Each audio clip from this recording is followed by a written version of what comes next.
If you're choosing to do your portrait with the collage technique, there's a lot of different routes that you could go for this.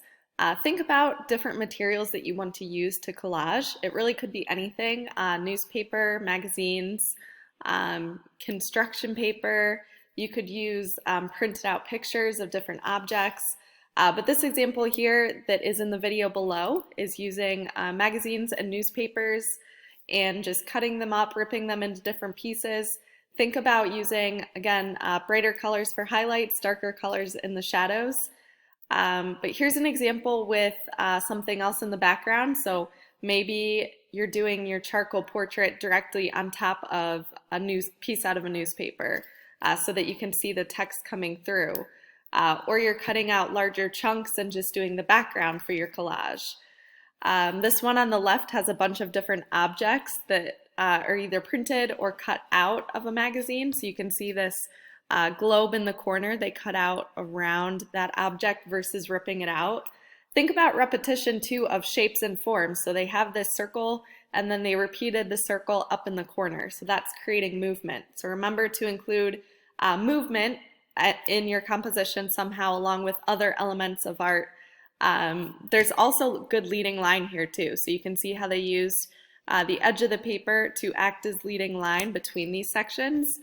And then think about cutting out maybe squares or different shapes. You could even go back with the charcoal on top of part of your picture.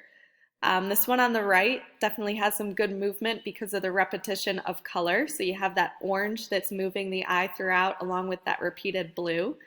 When you collage your project, you don't have to collage everything. You could maybe just collage a corner, or like this picture on the right, just a few sections of newspaper that act as that leading line. This one on the left is something different because they are cutting out shapes and applying it on top of the image in some sort of design. So maybe you do lots of little triangles from a magazine and collage a design on the cheek and forehead.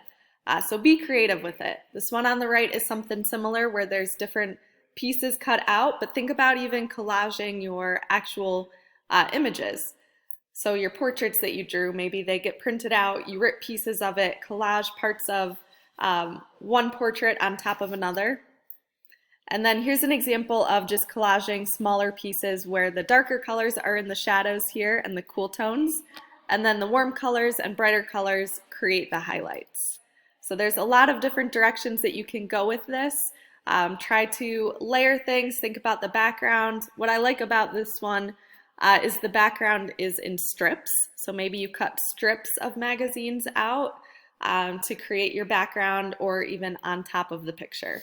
So there's a lot, again, you can do with it. Think about what other techniques you would add. Are you going to paint on top of it? How can you incorporate more into your collage?